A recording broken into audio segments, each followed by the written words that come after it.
Hello, hi, good afternoon, everyone.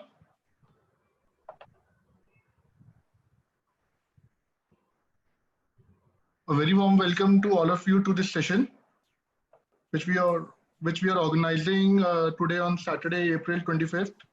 I am Sagar Gupta, working as treasurer with ISACA New Delhi chapter, and I'm your host for today. So, any queries, any problems, you can share that with me. Before we start off with the session, I'd like to share with you some rules for this session. So this session carries maximum of 2 CPE hours, which will be credited to your accounts uh, who basis on the number of hours you have logged in and also the polls in which you have participated. So these polls will be carried out during the session itself. The question and answer session will be organized in between the sessions and also at the fag end of the session once the entire presentation is complete. So the question and answer session during the presentation will carry 5 minutes to manage time. And if there are any remaining questions, those can be put on at the end of the session once we are through with the presentation. Questions can be asked through video or you can type those questions in the chat box. In case you're opting for a audio session, audio question and answer, you need to raise your hand by going against your name, and then you can ask your questions. The poll timing will be for 1 minute. We'll be sharing the presentation deck on the ISACA New Delhi chapter portal once the presentation is complete, and we are also recording this session, which will be shared on our ISACA New Delhi chapter YouTube channel. The feedback form will be shared with you to gain your valuable inputs and how can we keep on improving moving forward. So not taking too much of a time, I'll like to introduce our speaker for today, Mr. Vineet Sinha. Vineet is a CSAM, CSX, and certified ethical hacker. He has more than 14 years of experience at his disposal, and he has worked in multiple industries, which includes automobile, BFSI sectors, telecom, BPOs. Vineet is also coordinating as a joint secretary for ISACA New Delhi chapter and is also on the global advisory board for EC Council. So without taking too much of a time now, I like to hand on the baton to Vineet, who can take this session forward from here.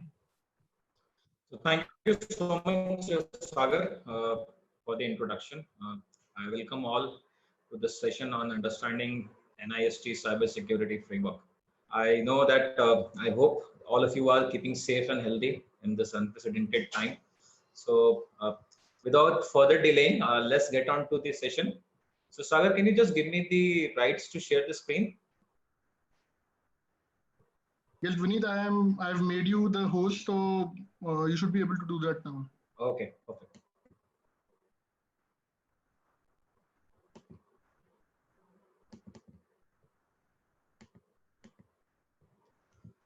So I hope my deck is visible to all of you. So so Sagar, can we just roll out the first poll, please, for the audience before we actually hit the agenda?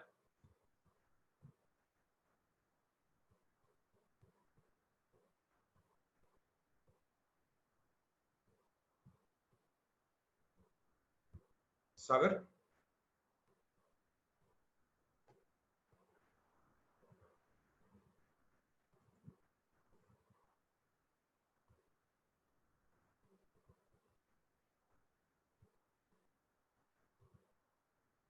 Sagar, you there?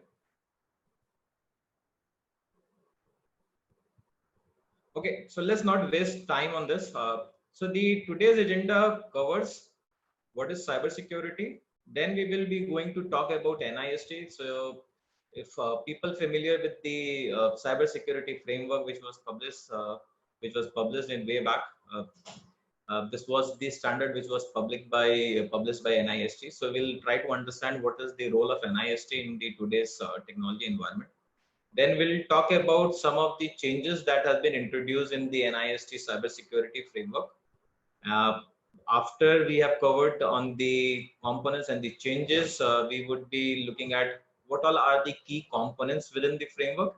and then we'll drill down further into the framework to understand what all are those tool technologies and functions and categories and subcategories which are within that. So let's get in started. So if you see the definition, what do you mean by cybersecurity?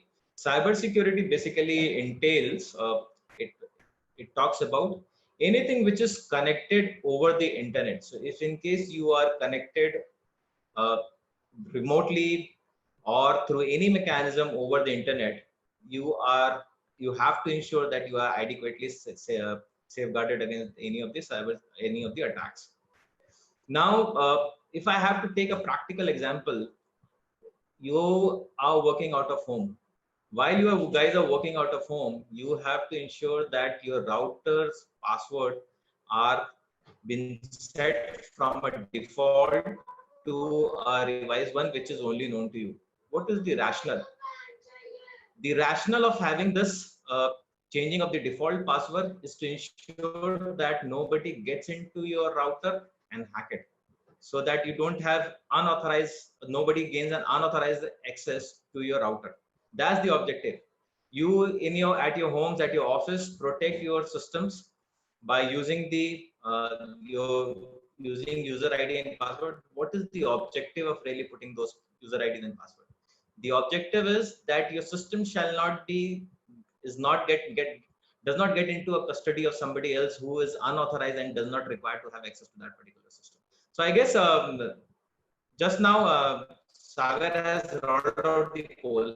I think let's wait for the group. So audience, can you just go ahead and provide your views on the poll which has been released? Can you just put your responses there?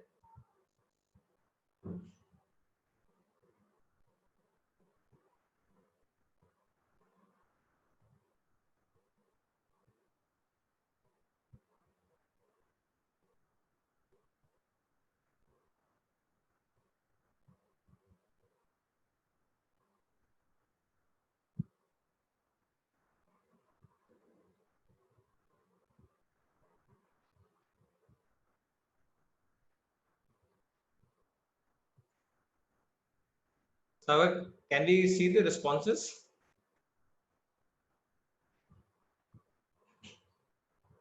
So I guess most of you understand about the terminology cybersecurity. So that's good. I think that will make easier for me to really explain some of the terminologies going forward. So I think we have covered the first slide. So the objective is to ensure that anything which is connected onto the network, any threats which may have an impact to your systems which are connected over the internet or intranet remains protected. That's the entire objective of cybersecurity.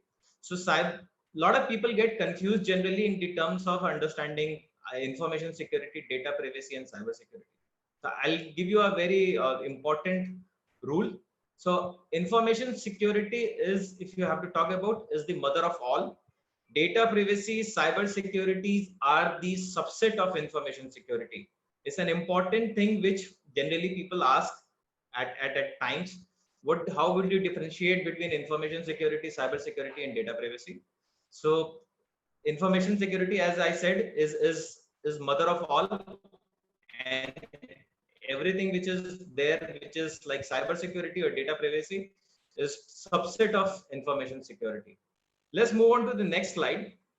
So as I pointed out, cyber security is something which is connected over the internet. So within those, while you're talking about the entire information security, you have to ensure that anything which is connected over the internet remains secure.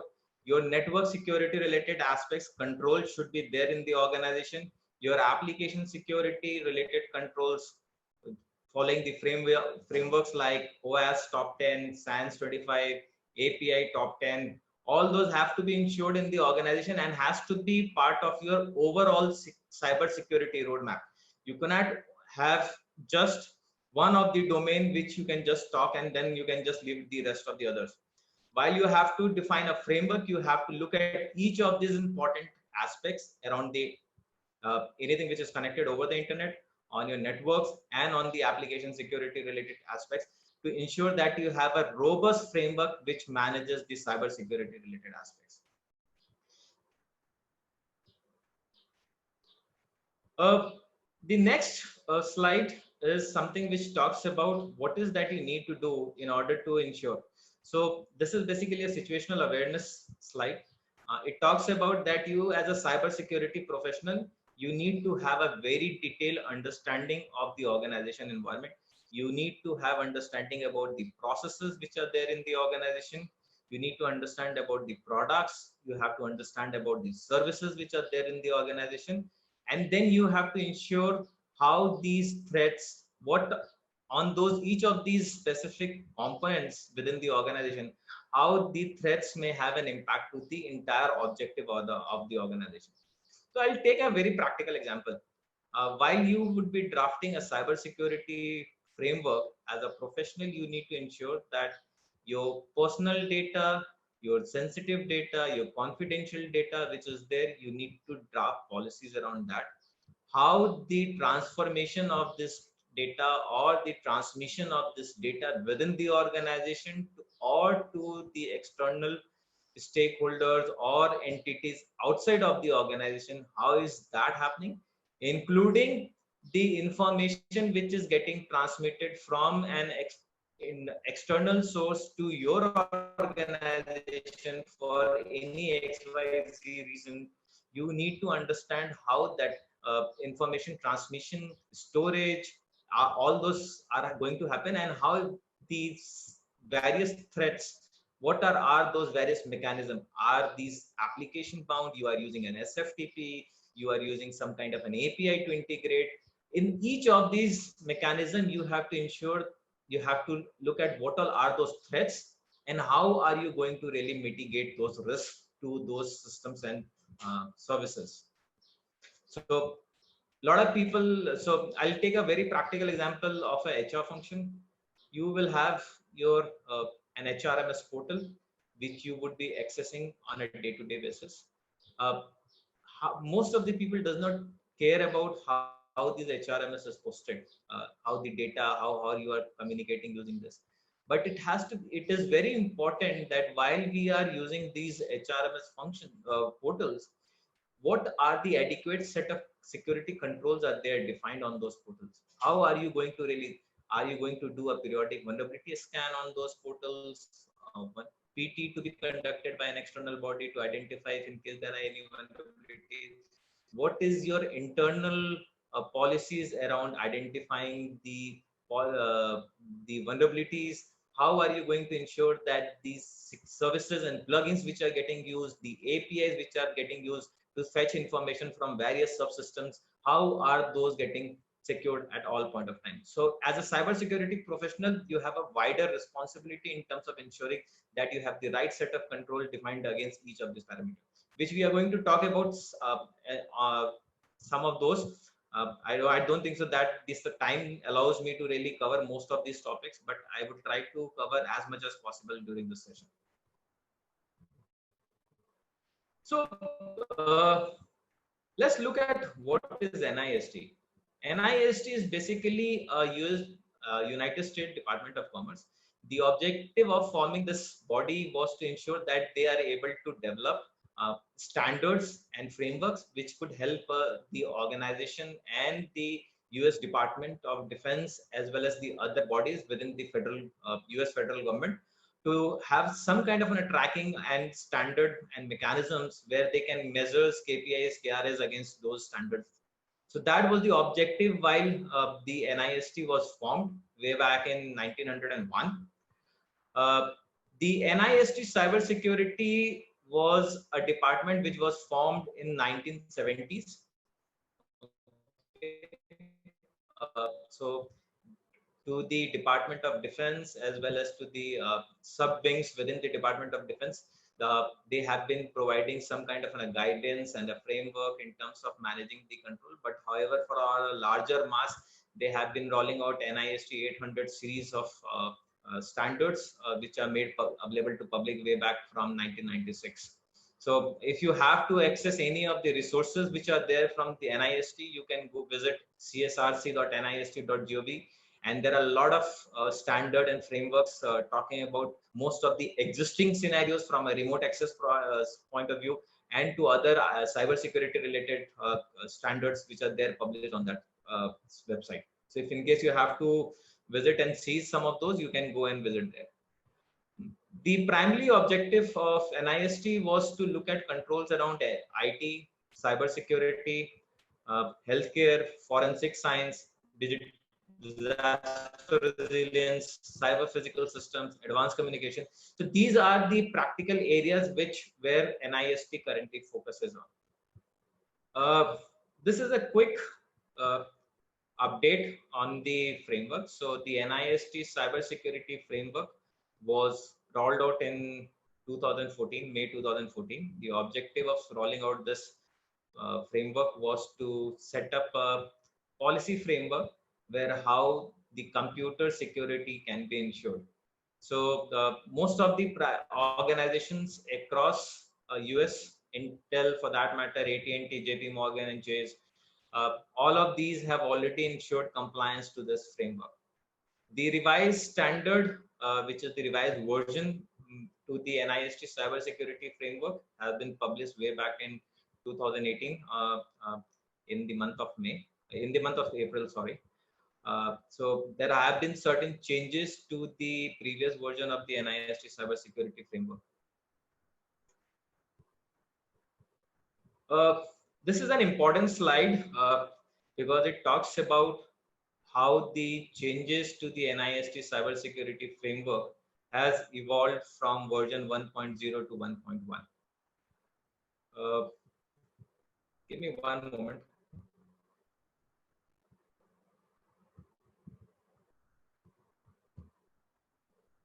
Yeah. So if you look at it, so the cybersecurity framework consists of components. These are functions, categories, subcategories, and informative references. The functions remains the same what we had earlier. So the 5 functions remains as 5 functions in the version 1.1. However, there has been an addition of one category. Earlier in the first function, there was a component supply chain which was missing initially. So however, there has been an addition of a category called as supply chain in the one of the functions. The subcategories were initially to be 98, which has evolved and now have 108 subcategories, and the informative references remains to be common. So, so far, anybody have any concern, issues, which they want me to discuss, highlight, or talk about?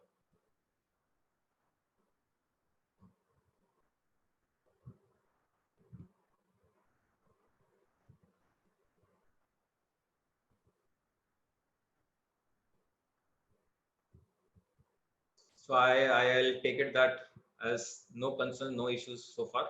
So let's move on to the next slide. So before we move on to the next slide, Sagar, can you roll out poll number 3 for the audience?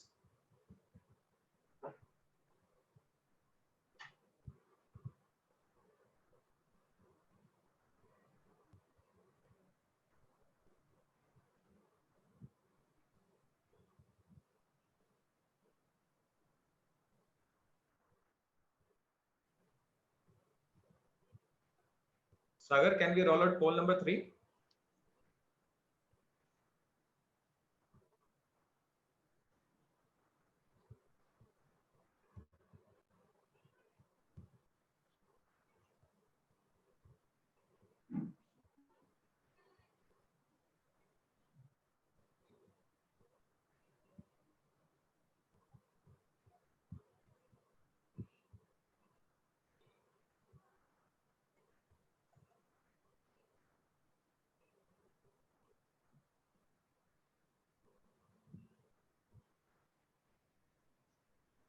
So let's wait for Sagar to roll out poll number 3 for the audience. Sagar, poll 3.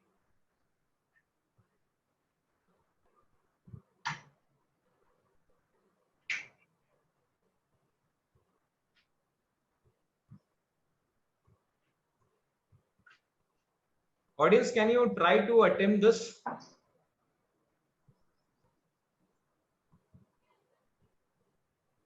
Yes, we will try. Okay.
So 27% of the folks have answered identify, control, respond, recover, and report. 20% of the folks have said identify, mitigate, protect, respond, and recover.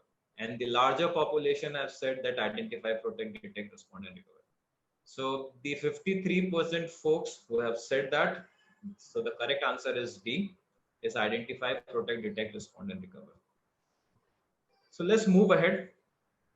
I think this is very important for us to understand, because while we will get into the functions and the categories and subcategories, it will be very beneficial for us to really relate how the functions are there and what is that we need to do as part of the processes, tools, and techniques in order to really manage the entire cybersecurity journey for the organization.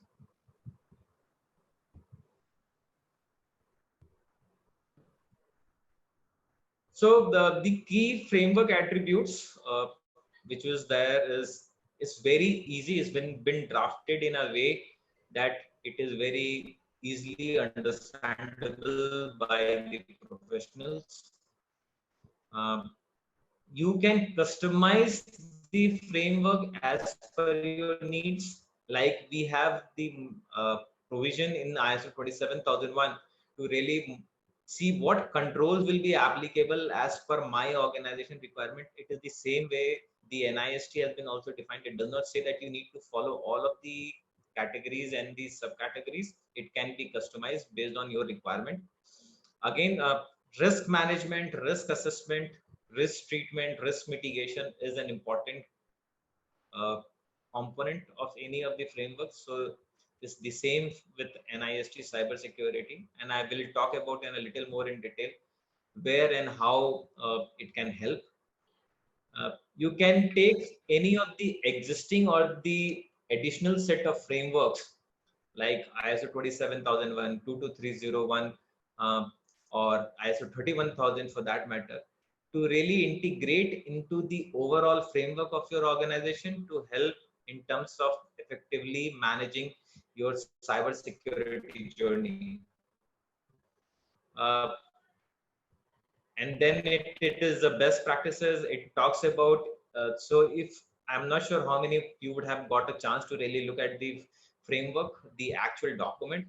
The actual document which NIST has published gives the organization and the individual the opportunity in terms of mapping to various set of standards and frameworks. So they have mapped it to NIST other documents which they have published. They have mapped it to controls related to ISO.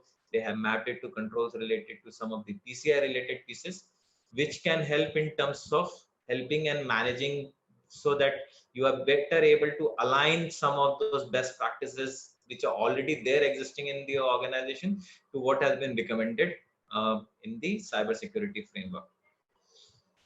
Like any standard or any regulation which evolves, that is the same methodology that has been followed by NIST cybersecurity also. They are also keep on updating the framework. So, and it's not only from a cybersecurity, other frameworks and documents which they have published on the website, which we have discussed earlier. The same are also updated periodically with the current set of best practices and the requirement.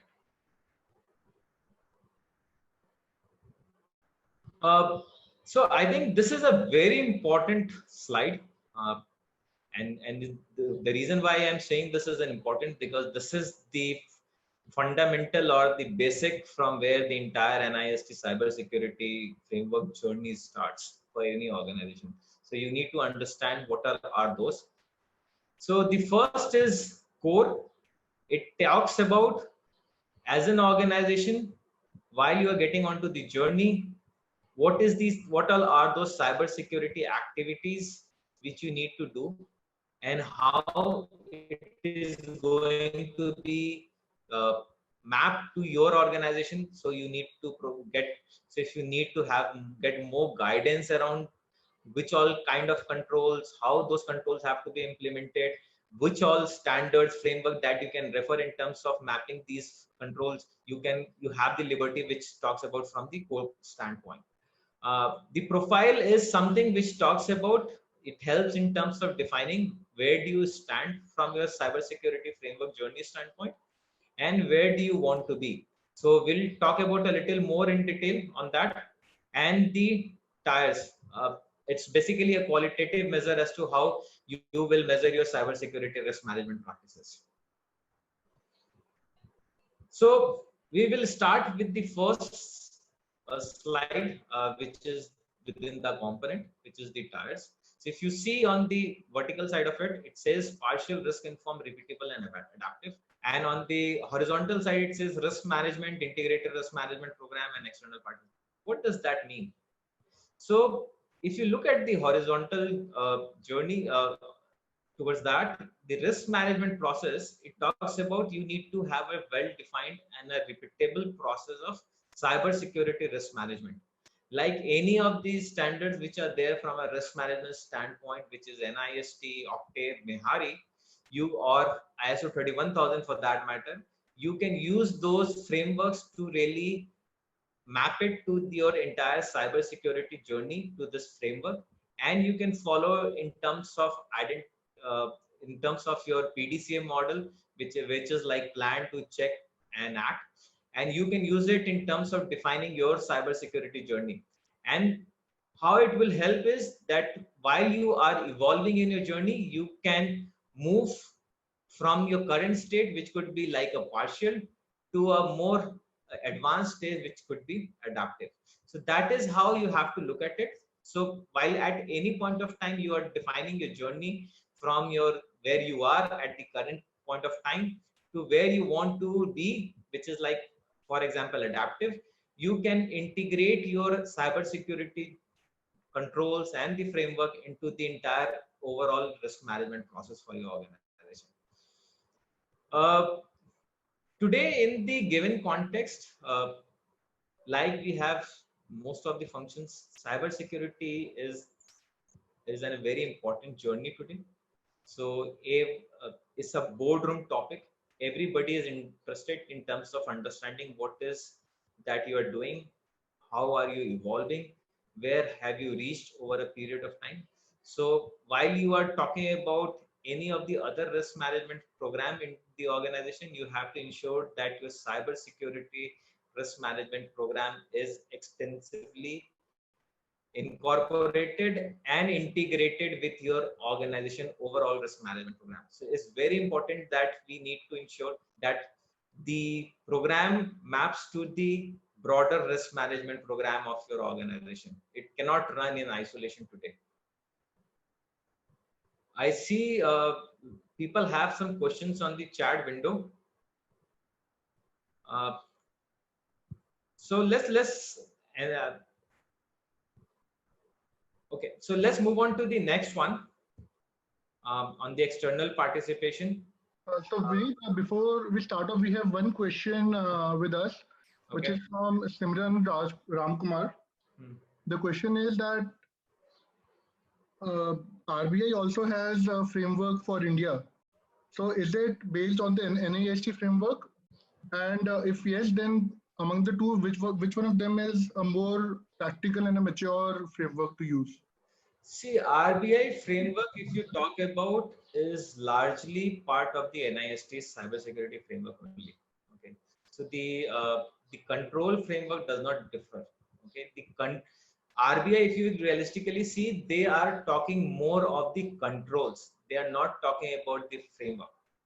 They are talking about that as an organization, you need to have access management program, or you need to have a backup program, but nobody, and that is what everybody talks about in today's. Nobody in detail talks about what is the overall maturity or the framework which should be there for the organization. Like RBI framework is, if I have to talk about, is just a gist of what NIST is currently talking about. So when I'll go to the next slide, within the identify, detect, protect, and respond and recover, you will see that some of the controls and the tools and technologies which I will be talking about is the same thing that RBI is also talking.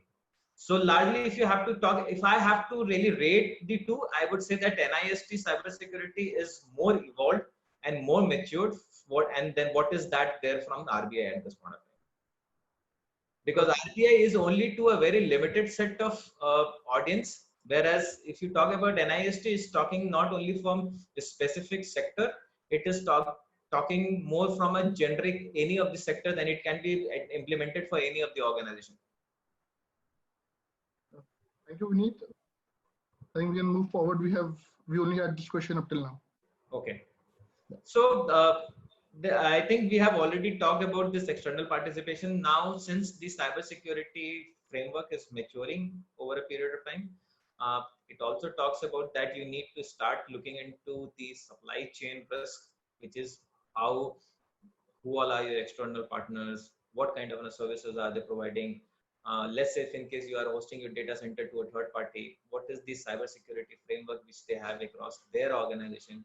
How are they ensuring that your data remains secured? How the attacks are getting defended into their network? So these are the set of components which have additionally been added into the revised framework, which will help an organization to look more holistically from the overall organization objective standpoint.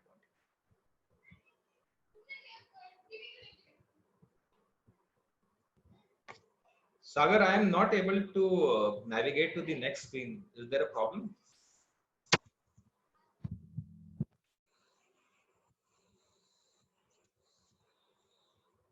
Yeah, no. Okay.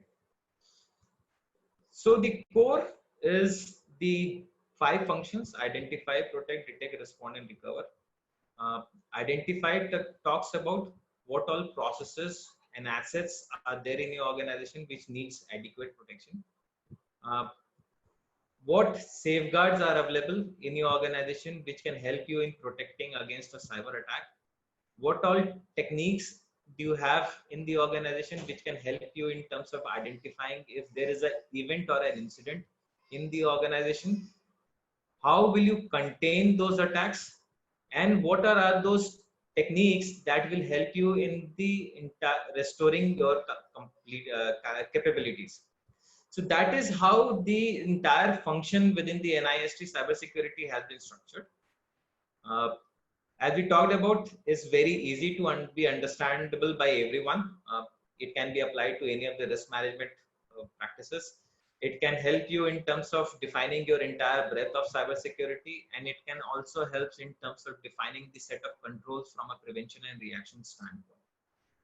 That's the whole objective of the entire core.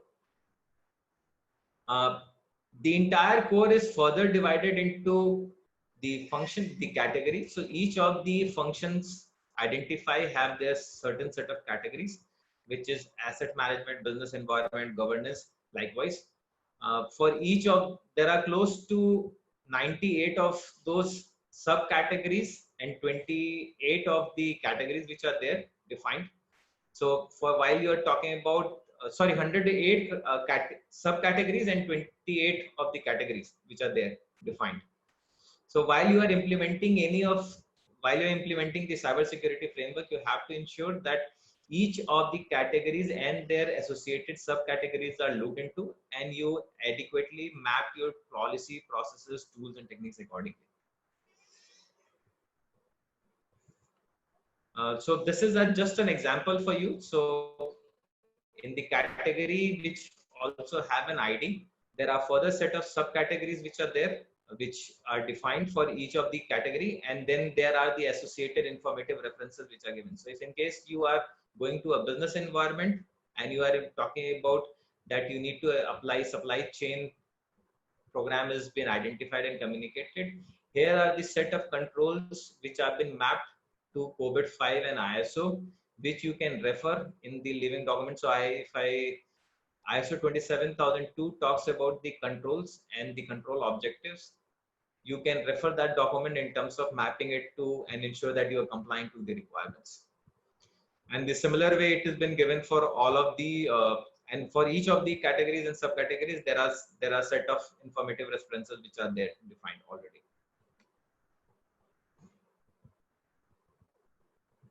So profiling is, again, as I was talking about, how do you profile? You have to understand what sector, subsector you are as an organization. What is your objective? What are you looking forward of looking at the outcome from your entire cybersecurity journey? Where you are is something which you need to understand. You need to define what is the current state and where do you want to be. As a so when an external auditor comes and it start looking at your entire evaluating your journey from a cybersecurity framework, they may rate you on the scale of 1 to 5 or 1 to 10, and then they can tell you as to where you stand as an organization. So even before you get onto that kind of a model, you can basically adopt this to identify where you are and what is the current state of your cybersecurity program is. You can integrate your cybersecurity requirement with your operational methodologies. So while we will be talking about some of those controls from identify, protect, detect, and respond and recover, the operational controls also we are going to talk about on some of these. This framework may help you in terms of, as I said, expressing your target state. So you can define your target state where you want to be, and it can act as a support tool in terms of making decisions as to, so if in case you need to take a budget approval from the management stating that we need to spend on certain new initiative like a web application firewall or a SaaS tool or a DaaS tool for that matter to do a code review, or you need to hire external 3 or 4 more resources in terms of doing a vulnerability assessment, penetration testing for your environment. Then this framework can help you in terms of presenting that where you are and where you can be, and what is the kind of a support and budget that you would require from the management. So any questions so far before I get on to the next slide?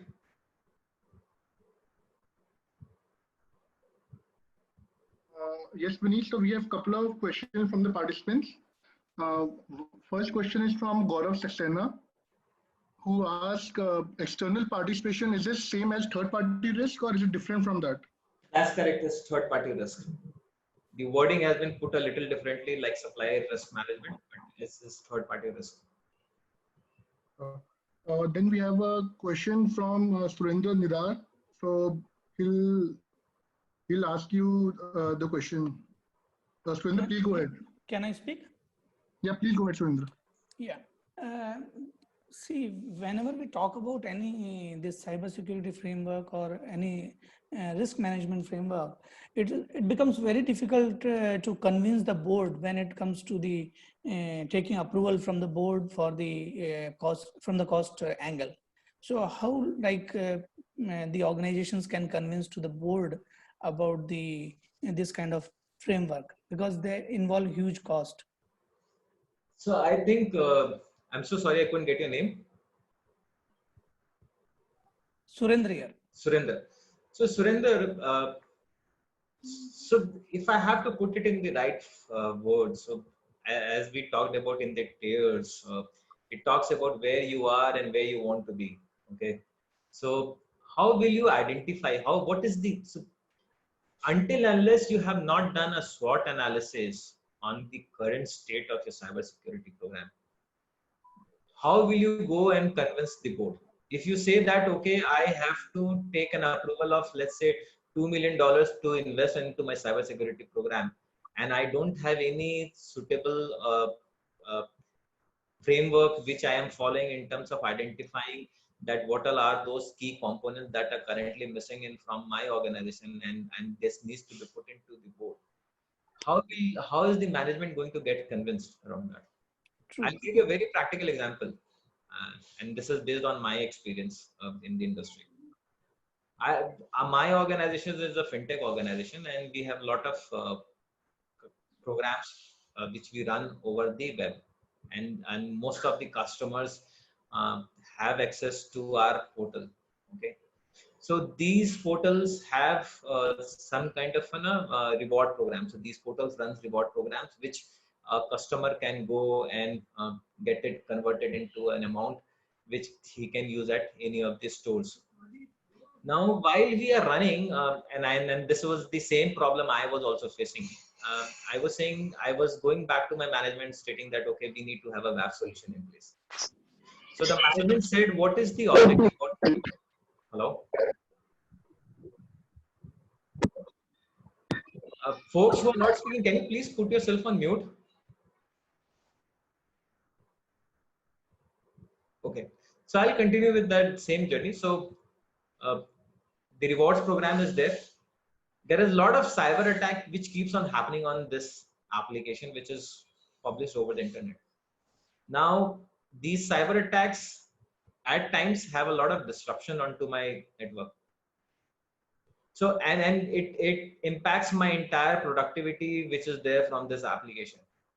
Now, if I go back to my management and say that I am only seeing a cyber attack happening onto my network and I need to put a WAF solution in place, do you think that the management will go and say that, okay, you go ahead and just deploy, get a WAF solution for yourself?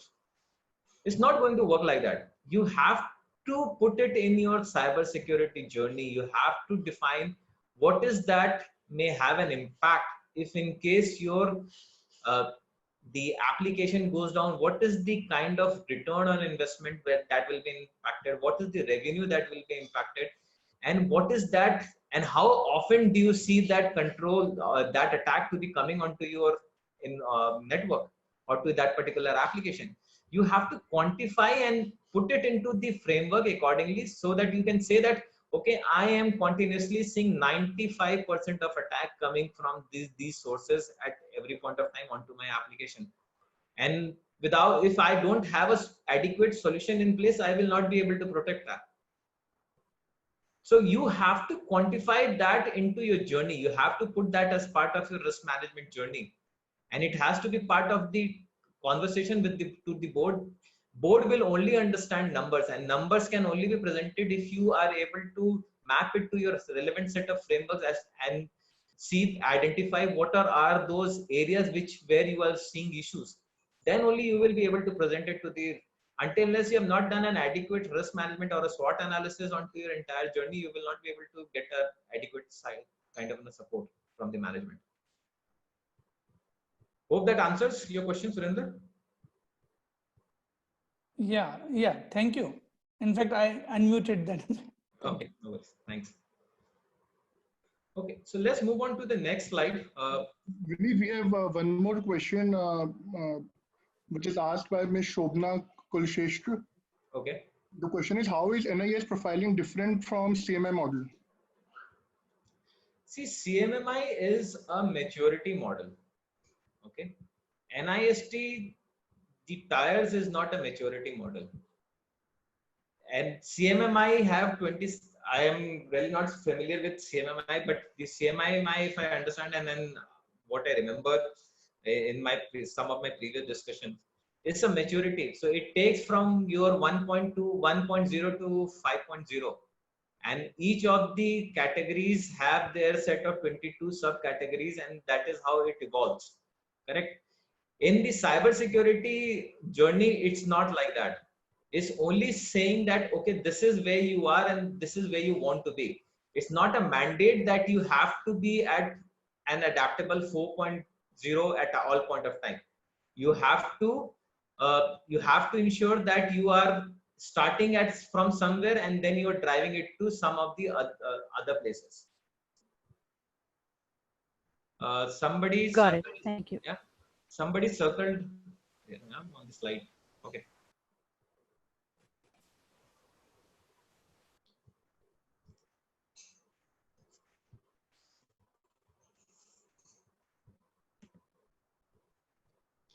I don't know where this came up from.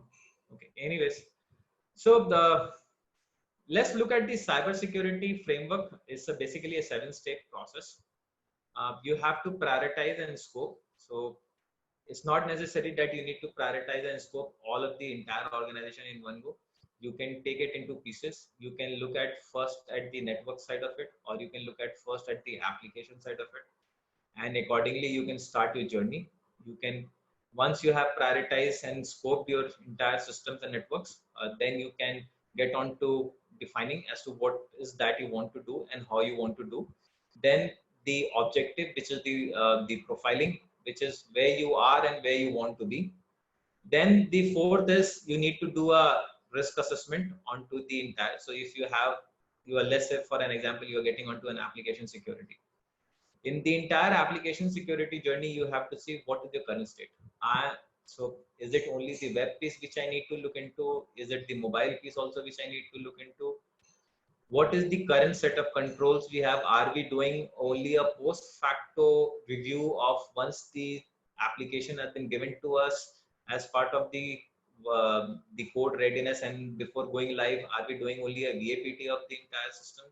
Or are we going to put some kind of an SDLC model into that, into the place? Are we going to do a static code analysis? Are we going to look at doing a dynamic code analysis? So that is all the outcome which will be part of your risk assessment program. Then you can see that whether that helps into your target profile, whether it helps you in terms of defining your journey. So if you would have thought about that, I would start from the partial to an informed. So have we actually, does the controls helps me in terms of reaching that? And then you can accordingly go back to the management, say that these are the set of gaps that we have identified in order to reach to that particular level, and here are the set of action plans and mitigation strategies that we need to put into in terms of reaching that objective. So this is how you should approach any of the cybersecurity framework journey. This has been this process has been elaborated a little more in the NIST framework document, which you can download from the website. It talks about a little more in detail as to how you should be evolving your journey. You can also customize the entire journey by using your own set of risk management framework, or you can adopt to the cybersecurity 7-step process. I see there is some questions there.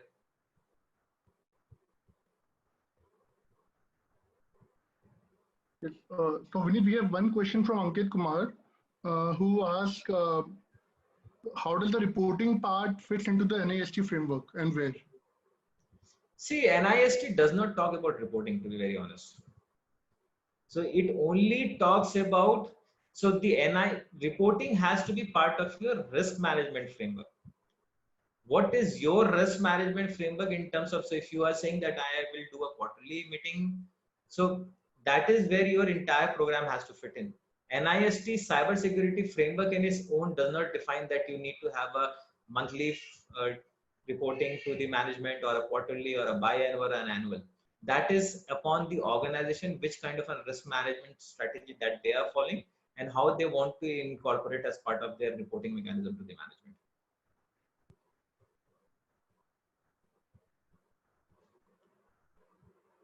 Does that help?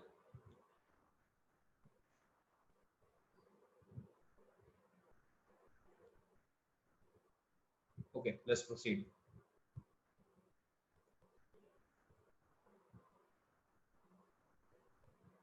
Vineet, I think we can move ahead. So those are the questions which we have received up till now.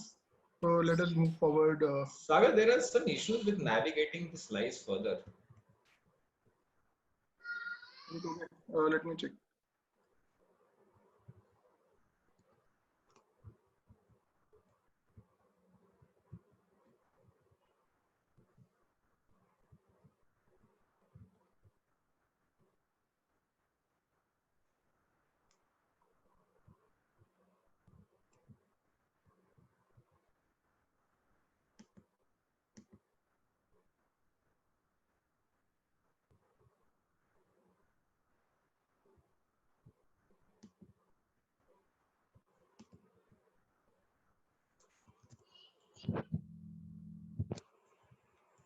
Yeah, now I am able to proceed. Okay.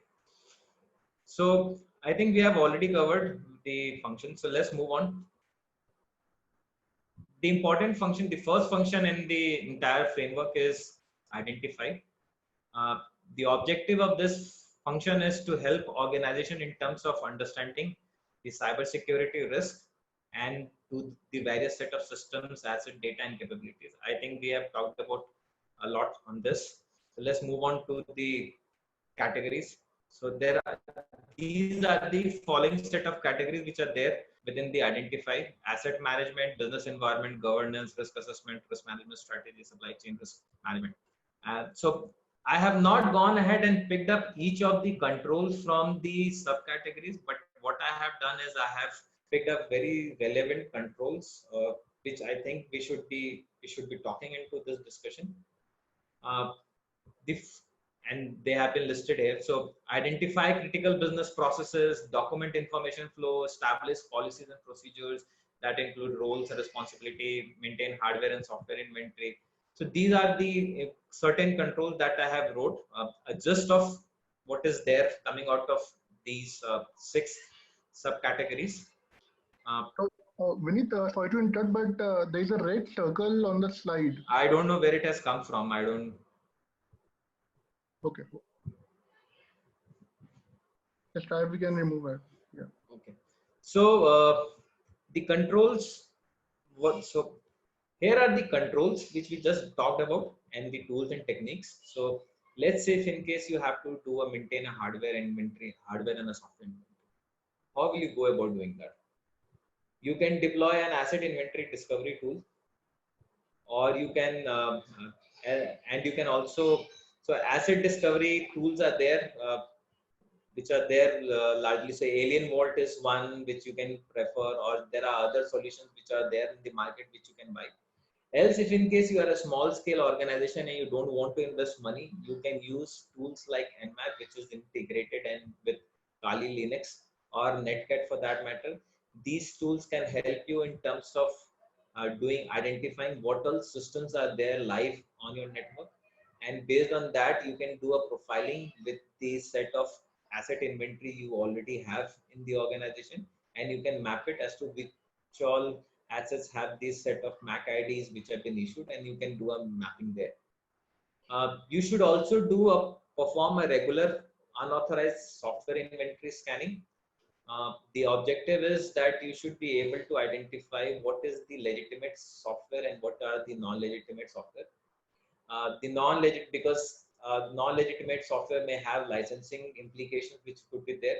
So you should ensure that while you are running the scans on your organization network, you are able to identify those and eliminate and get uninstalled all those unauthorized softwares, because these software may have some kind of malwares or spywares or adwares which could be there, which may have an impact onto your organization systems or network.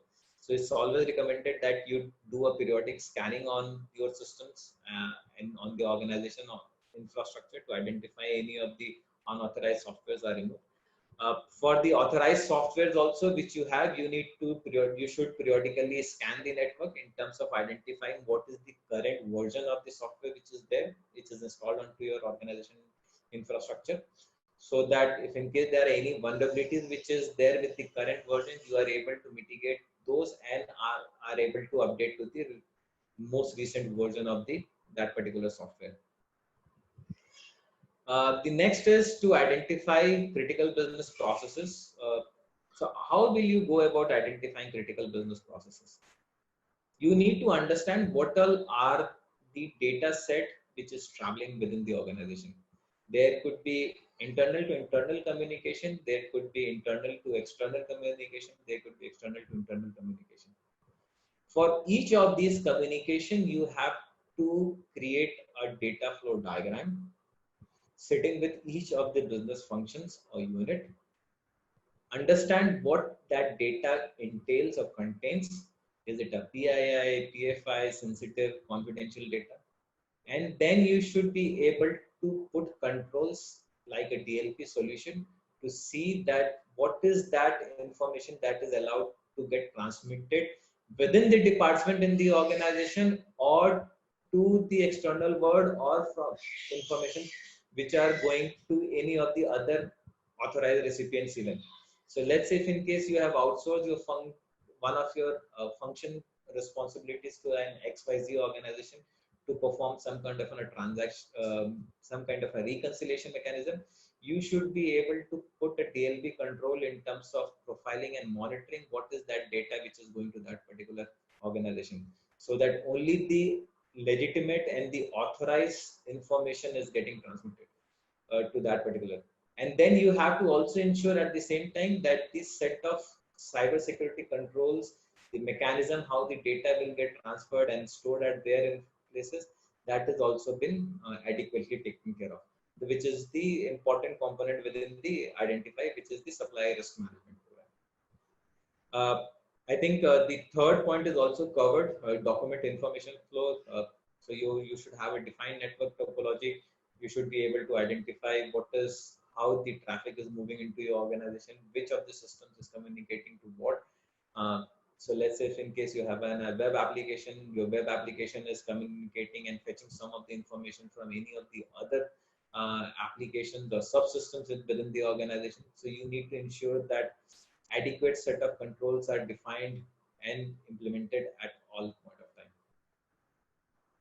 For you need to, as an organization, you should have a well-defined cybersecurity policies in place and defined roles and responsibilities. So who would be doing a vulnerability assessment, who would be doing a penetration testing onto your network, how the application security processes will be managed in the organization, how your SOC team will work, how is your compliance team going to operate, what is the roles and responsibilities of the data privacy team, what all business how the communication will happen. All of those has to be documented into these policies and processes. The next item is on the external partners. As we talked about, supply chain happens to be a very critical component. You need to identify who all are your key suppliers. What is the dependency you have? Let's say if in case you have outsourced your data center to a third party, where are they located? Do you have gathered the adequate set of documents from them? Let's say if you have outsourced from a server standpoint, let's say you have partnered with an organization which is going to provide you parts and services and parts in case there is an issue. What is the SLA you have? How is their readiness considering the current example of the lockdown? Most of the organization faces a lot of trouble in terms of getting the parts. So let's say if in case there is a disk failure or there is some issue with your servers not responding, what is the kind of a business continuity plan do they have in place in terms of ensuring that your entire organization overall objective does not get impacted? So you need to identify all of those suppliers, including your IT suppliers, and look at the various set of controls around their access to the organization network, your business continuity related aspects, their compliances to various regulations and requirements.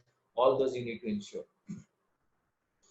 As part of your risk management process, you should have a defined risk management process. You should periodically evaluate the risk which may be impacting your organization by conducting vulnerability assessment on your entire organization infrastructure periodically. Mitigate those gaps which are identified within the defined period. Lot of organization I have seen they do perform the vulnerability assessment. However, it takes a lot of time in terms of closing those risks. So it's always recommended that as part of your vulnerability management program, you define the timelines. So if you have a high risk item which have a severe criticality, you should be able to close it within 5 days. If in case you have something which is medium, you should be able to close it within 10 days. If in case it's a low critical item, you should be able to close it within 15 days. So that is how you should have your entire processes in place in terms of ensuring that you are able to. Because unless you are not able to identify the threat, the attacks, the events onto your organization network, you will not be able to adequately protect it.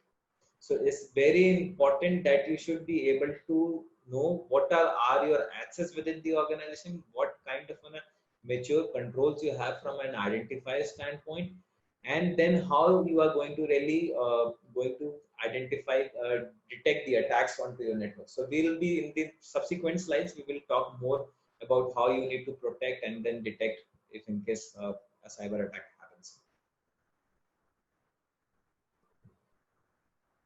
So the next function is protect. It talks about you need to implement appropriate safeguards to ensure delivery of services. So there should be an adequate processes in place again to adequately ensure that you are safeguarded to the attacks. So for that, there are again both the technical and non-technical controls which we are going to talk about. I am going to jump onto the control slide. I think we are lack of time now, so and we have still 3 more functions to cover. So let me quickly jump on to the next slide. As we talked about, from a protection standpoint, while you have various systems and subsystems in your organization, you should be able to understand who all have access and what level of access on those systems. Until unless you don't have those in places, you will not be able to to track how the user access management piece has been taken care of. So for that, you need to have should have a well-defined user access management process in the organization. You should look at exploring tools like IDAM or PIM in terms of seeing that how the user access have been granted and their accesses are revoked at an appropriate time. Any changes to the servers or to network devices are well recorded to track no unauthorized changes are happening onto your network or to your servers. It's very important to track all of these changes because of the fact that one single change in the rule or over the firewall can impact your entire network. Or let's say if in case I have enabled services on the server, that may have an impact onto my overall network. So let's say if in case I have opened port 445 over my server, SMB, as we all know, is vulnerable to attack. So it's very important that we closely monitor all the changes onto my system and networks to track if in case to help keep ourselves protected against any of the cyber attack. Don't rely on single factor authentication. Wherever possible, use multi-factor authentication. The multi-factor authentication, it could be a hardware-based multi-factor authentication, it could be a software-based. It's again the organization call, which how do they want to really invest into that. You can also use the methodology of CRS, certificate-based authentication, from a user access standpoint. On the you should, I think we have some questions, so we'll take up the question after this slide. Let's continue. We should the organization should periodically do backups, so you should have a well-defined backup process in place. Your backup process should adequately get tested on a frequent basis. If the requirement be, please get your internal audit team involved on an annual basis in terms of testing the backup process. Ensure that you have an adequate offsite backup storage to ensure that while you would need the backup to get recovered, you are able to recover it at the appropriate time. Protect sensitive data. Do a data discovery across your organization. Classify all your data into the as per your organization requirement. You can classify it confidential, private, public, or internal, or you can make it sensitive, confidential, internal, public, whatever way. But the most objective way is that you should have a data classification so that the DLP can help you in terms of tracking all of your informations. You should revisit your DLP policies frequently in terms of identifying you are not missing any of the confidential information not being incorporated as part of your policy of DLP. Very practical example I'll tell you is one of the organization had their customer information which was coming onto their network, inside their network. There was this screenshot of this network of this particular application from the customer environment, which was part of that document. The organization which received this document failed to put controls in terms of protecting that information, and unfortunately it was sent to the one of the competitor of that particular organization. The individual of the two organizations knew each other, and this resulted in a suit being filed by the organization sending that information to the existing organization, and it has to heavily pay a penalty on that. So it is very important that you keep a track of those information which are coming onto your organization network.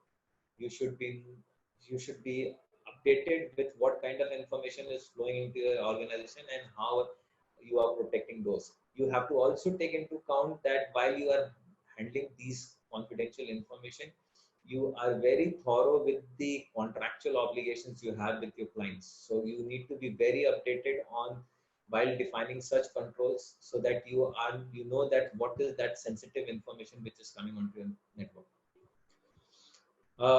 Encryption plays a very important role in terms of protecting sensitive data. So any communication which is happening, you should ensure that you have the right set of encryption policy within the organization, and whether it's on the network or whether your data which is getting transmitted to any of the within the internal to the organization or to internal to external of the organization or to any of the other stakeholders, you ensure that you have the right set of protection mechanism in the place.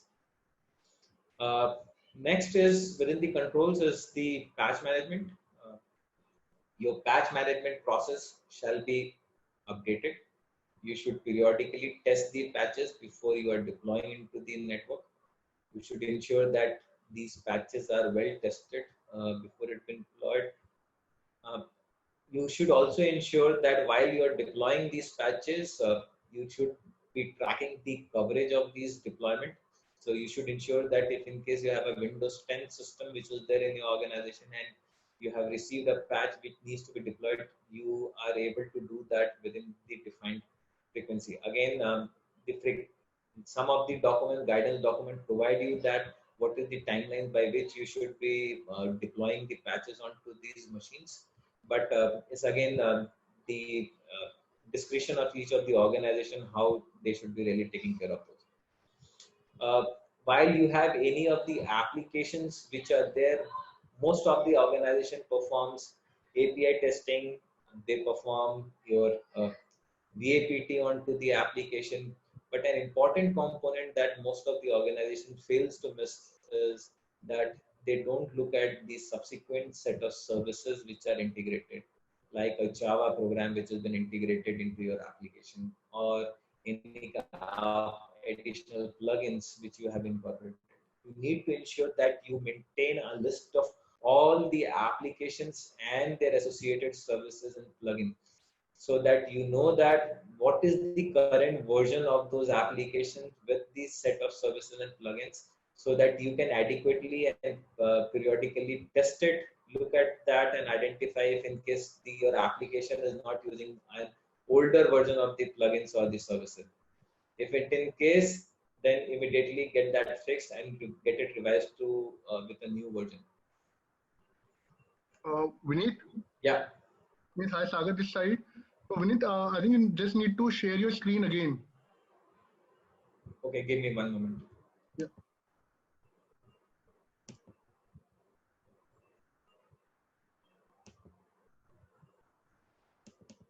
Just check if you're able to do that. Yeah. Is it visible? Yeah, now it's visible.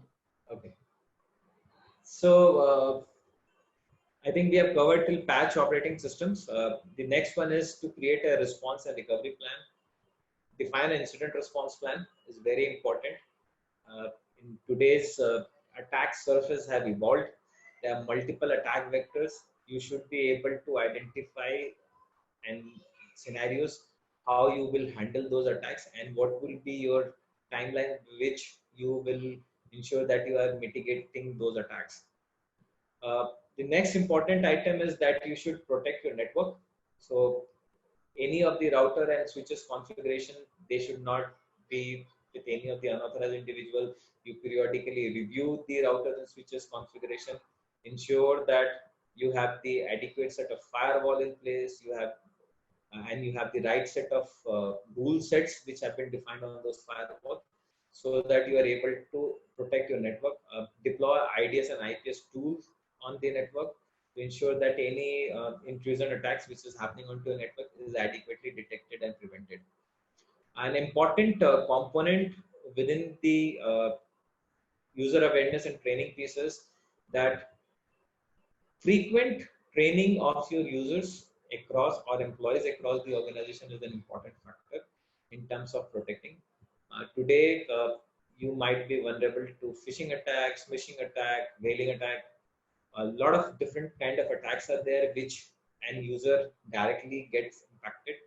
So it's very important that as part of your user awareness program, you roll out some kind of a communication mechanism in place, training modules within the organization, keep the user department organization updated with the recent set of threats that you are looking at it. Keep your management updated with the most recent threat that you would have seen and would have impacted your particular sector or organization, closest organizations or competitors, so that they are aware that if in case there is an investment or if there is any kind of an additional resource requirement or any kind of an policy changes which are required, you are able to really come up with that speed. So that will help you in terms of making the communication clear. So your communication channel will be open with the management at all point of time, and you will also have the mechanism that if in case you need any kind of support from the management, that is also available. So I think the one of the questions that Surinder asked, I think that is also a very effective mechanism in keeping the management updated with the recent threats and how it is impacting your closest competitors or the sectors within which you are working. An important aspect again is that you should, as an organization, should run simulation attacks. So while as part of your user awareness training, so you should be running a phishing simulation attack or a wishing simulation attack or a smishing simulation attack to check the preparedness of your employees. Just running a learning management system, just imparting a training or a knowledge to them just for the sake of doing that is not going to help. Though each of the organization does that, I understand, but it's always recommended that you should you have a practical hands-on understanding as to what is the current understanding of your employees in terms of some of these attacks. So this simulation attack will definitely help you as a professional in terms of understanding the current profile of the organization from an employee perspective. So I think these let's take some questions before I jump on to the rest of the three. So any questions from anyone, you can please unmute yourself and ask the questions from Vineet. Yeah, hello, Vineet, good afternoon. Yeah, Vineet here. Are you hearing me? Yeah, I'm able to hear you. Okay.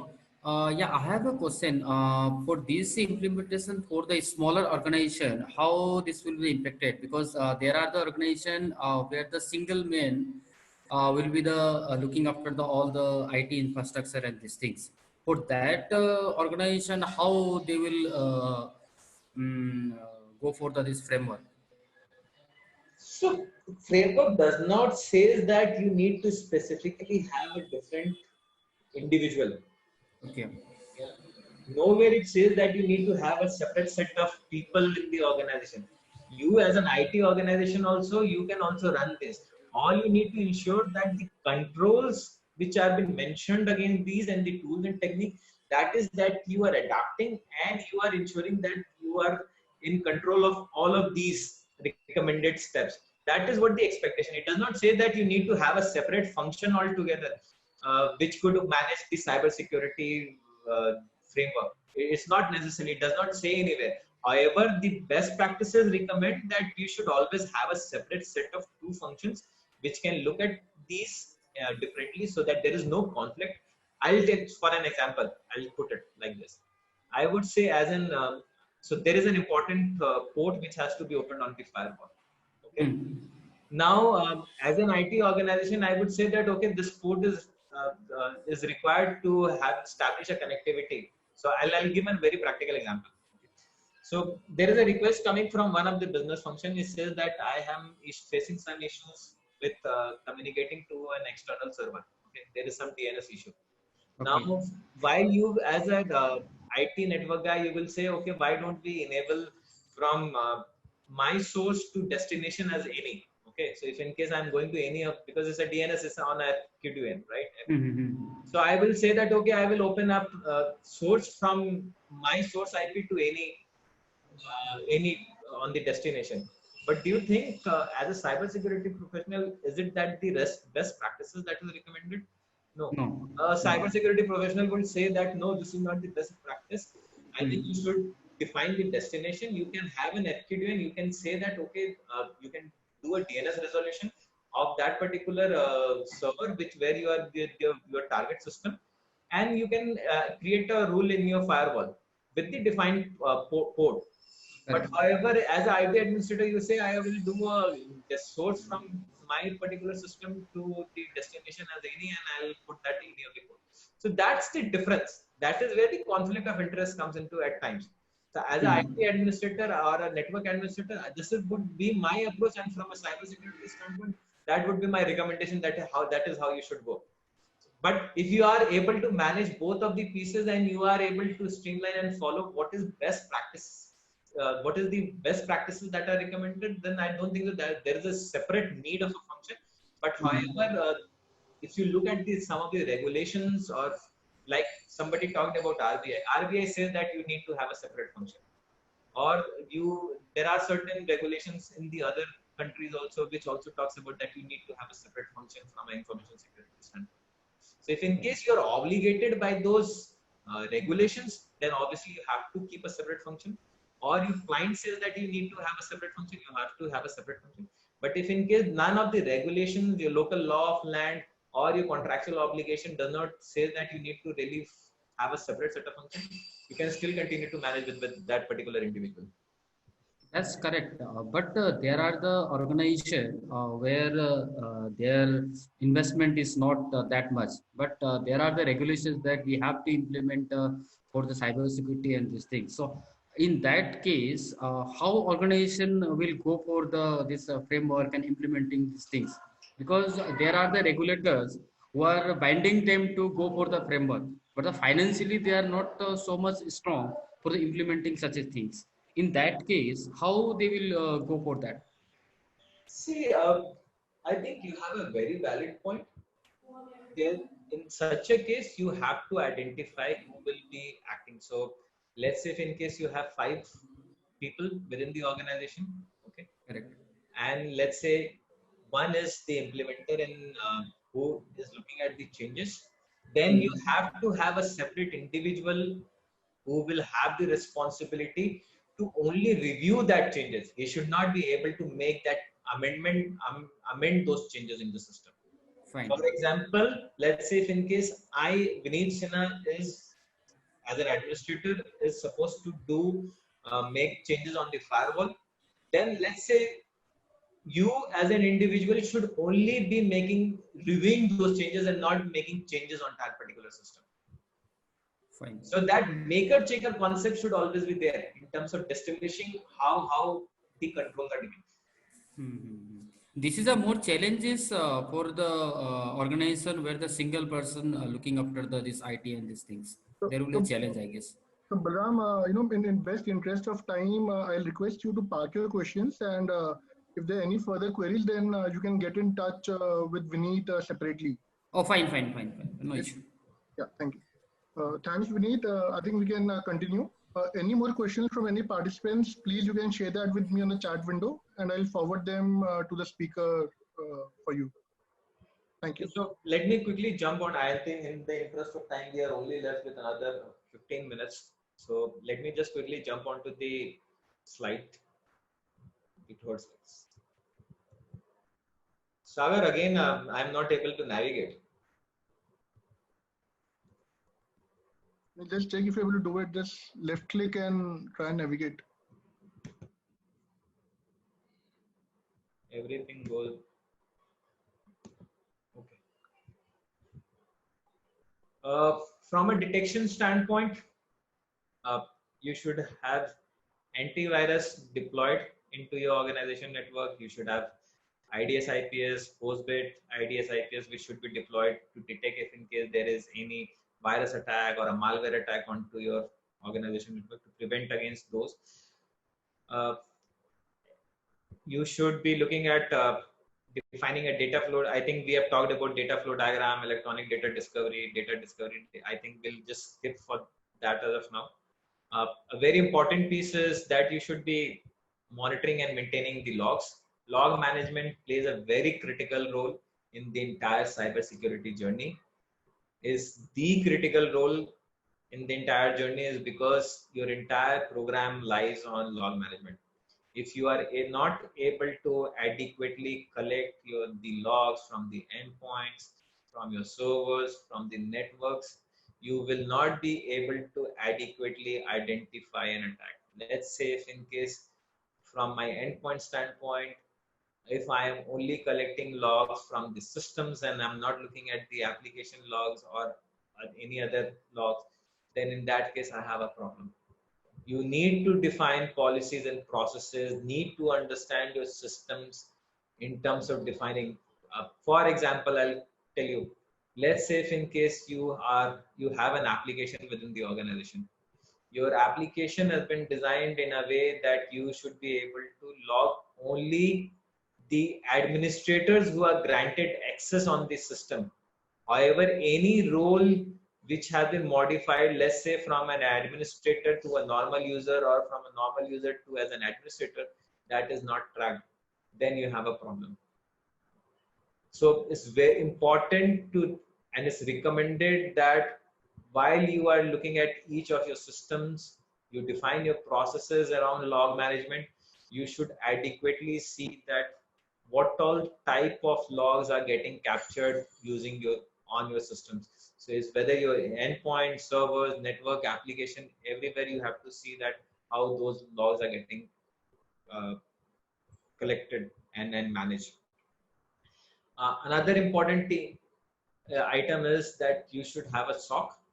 I understand that a lot of organizations may not be able to invest to a very costly SOC.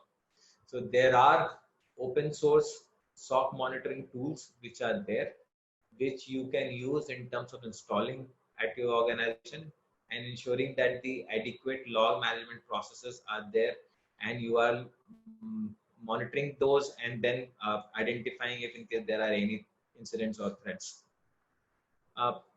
Then one important thing is that while you are talking about collecting these logs, you should be able to map to the indicator of compromises.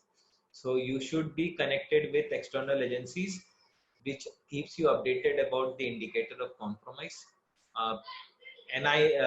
Certain for that matters periodically releases such indicator of compromises based on the feedback that they received from various organizations. So I think it's a very important source from where you can incorporate into your entire log management journey and put that as part of your framework to ensure that anything which is coming on to your system, to your organization infrastructure network, you are able to identify and map it and able to identify those threats.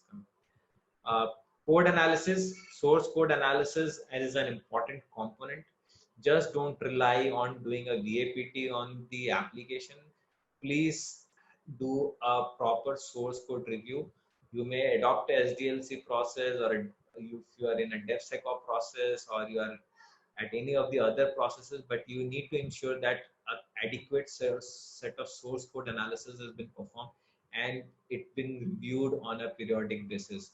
You should have a framework. While you are talking about a framework, you should include that a source code analysis and a periodic review of those source code is also there as part of it. While you are deploying the source code analysis processes, you should also be monitoring the processes which are getting on those systems. So let's say if in case I am deploying an application on my system, which is critical from a business perspective, I should be keep on monitoring the processes to identify whether my application is not infected with any kind of malware. So there are various tools. So within one of the digital forensics technologies, some of the process monitoring tools have I mentioned there, which you can leverage and put it as part of your entire framework. I'll quickly try to jump onto the respond section on the framework from a function standpoint. Incorporate all your internal and stakeholders. So identify all your external stakeholders like your client, regulatory bodies, partner, investors. Identify all your internal stakeholders, functions, human resource, legal, IT, business. All of these plays a very critical role. Let's say if in case there is an incident, there is a data leakage situation, you have to involve your HR. If in case there is a PII data leakage, you have to involve your legal team. If you have to define controls onto your network servers, you have to have your IT function involved into that. If in case you need to get onto a new processes, you need to convince them, the business, that these are the set of processes that you need to bring in as part of your journey. So it's important that you are able to identify all of the relevant stakeholders at the time while you're creating the framework. The next one is you should have a very detailed incident response plan. You should be tracking it periodically, ensuring that you have the right set of mitigation, implement those mitigations and the corrective actions to ensure that you don't get impacted with that similar kind of incident again. Periodically review your incident, adequately notify if in case there is a breach of any of the PII or a PFI, and that is a requirement of your regulators or your clients or your partners. Please adequately notify them within the stipulated time to ensure that you do not get impacted with any of the penalties. There have been a lot of cases where organization presumes that the incident has to be only notified to the client or the partners after the investigation has got completed. It's an incorrect practice.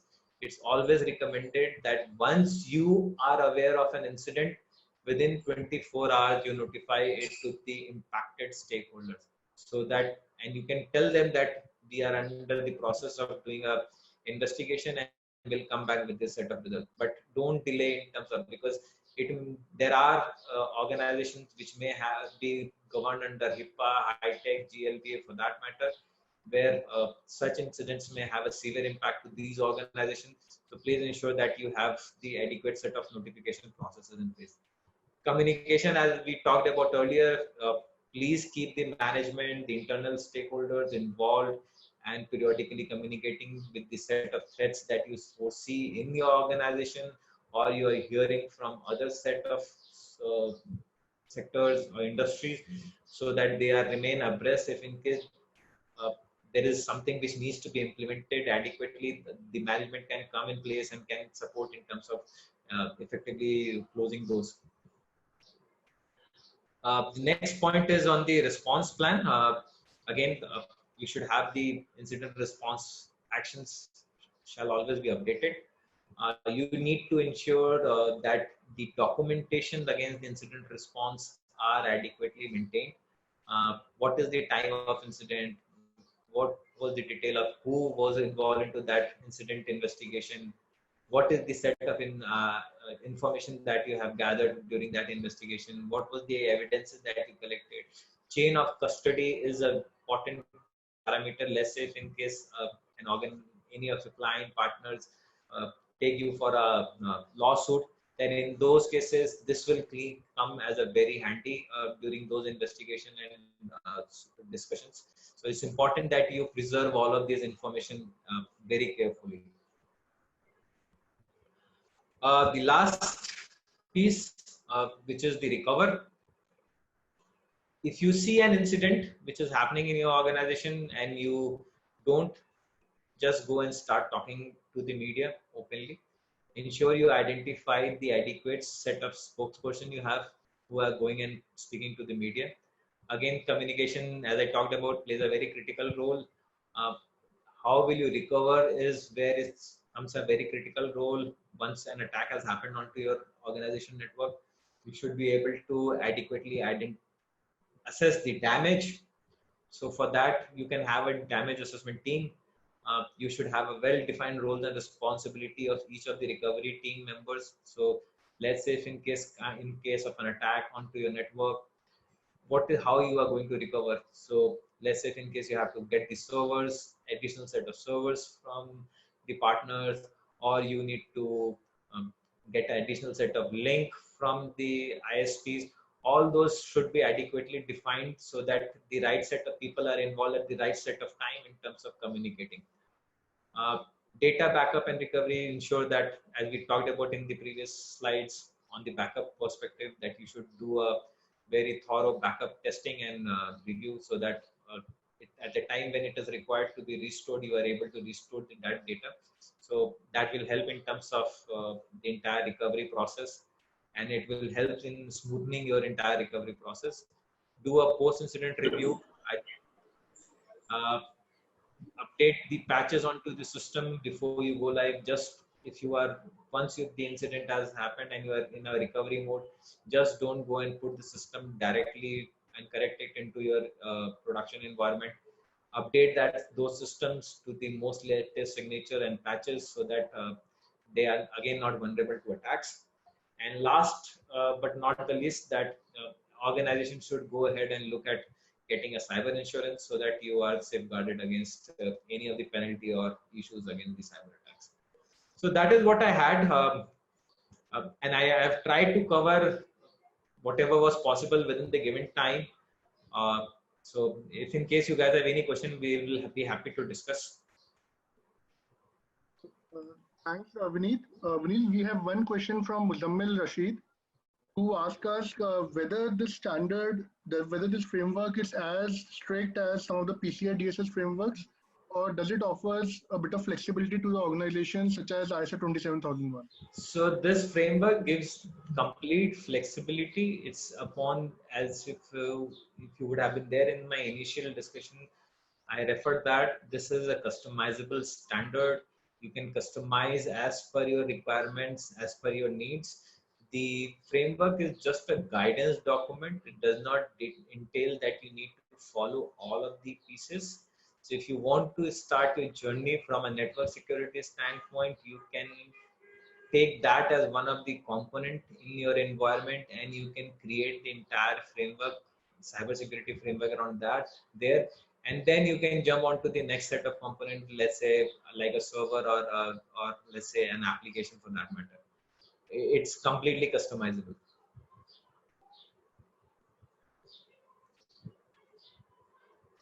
Great. So anyone who has any more questions to ask to Vineet, please raise your hand and I'll allow you to ask the questions.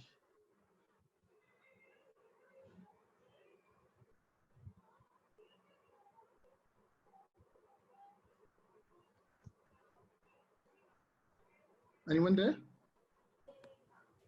So we have one question from Rajiv Nandwani, who asked us normally how much time does it take to set up this framework in an organization? So again, it depends upon organization to organization. A small organization may implement that within a period of 3 to 6 months. But if in case I am talking about a very large organization, which is more than 5,000 or 10,000 odd folks, it may take at least a year or a year and a half to really implement that.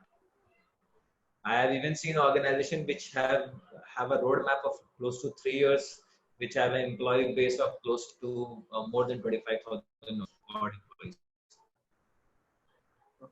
The next question comes from Gaurav Saxena. Gaurav, please go ahead and ask your question. Yeah, hi. So my question is that is there any tool available which we can use to maybe do some assessment, initial assessment before we start off with implementation?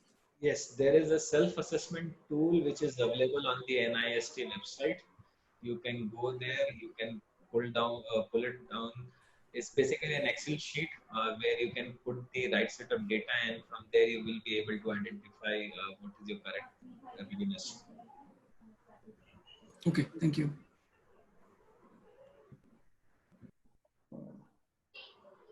Any more questions, please? Anyone? Please raise your hand.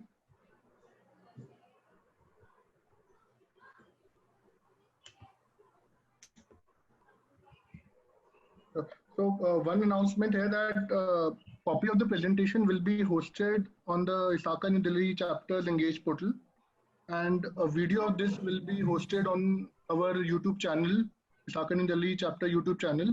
So you can access the content from both these sources going forward. So just to add to what Sagar have just mentioned, we will be soon be coming up with the cybersecurity fundamentals training program, which will be a 2 days program.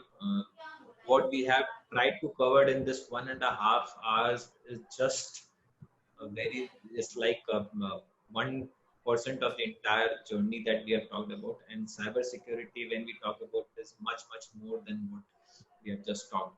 So we will try to cover it a little more in detail during the cybersecurity fundamentals training program that we are planning to launch post this lockdown. It was already scheduled for April, but somehow due to this lockdown, we were not able to really push it. And doing an online training would not work in the given scenario because it requires a lot of interactions in terms of from an understanding standpoint. So the table of contents of that fundamental training has just been published on your screen. So and will be soon be rolling out the dates by when we are looking forward of really getting onto with this cybersecurity fundamentals. So we'll look forward to your participation and support in terms of joining for that training, and I am sure that you'll learn a lot of new things during that training. And also we are getting quite a few queries from members regarding some other certification courses like CISA, CISM, CRISC. So we had planned to organize some of those batches between March and April, but because of the COVID-19 lockdown, those batches have been rescheduled. And once things are back to normal, we'll surely be organizing them through a physical classes. But at this point of time, we are also evaluating other options, how we can provide those courses online if possible. So any updates will be shared with all the members in due course.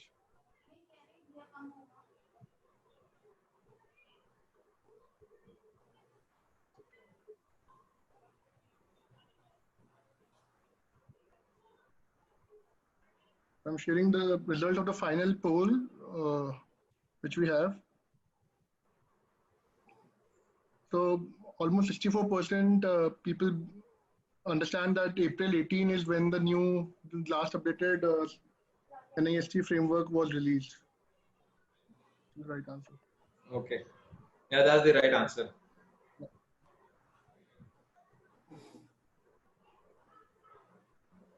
So thank you, everyone. We'll be sharing a feedback form also with you.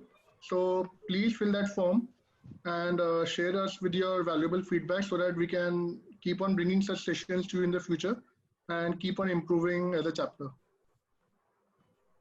If there's anything else we need, we can continue or we can end the meeting. No, I think we are good. So we'll look forward. Thank you so much, everyone, for this session. Which is the next webinar? Thank you. Which is the next webinar? Thank you. We are planning that webinar as of now, and as soon as we finalize the dates and timing for that, we'll send across a communication for it. Thank you. Thank you. Thank you. Thank you, everyone. Thank you so much for arranging. Thanks a lot. Thank you so Thanks much. a lot, Vineet. Thank you.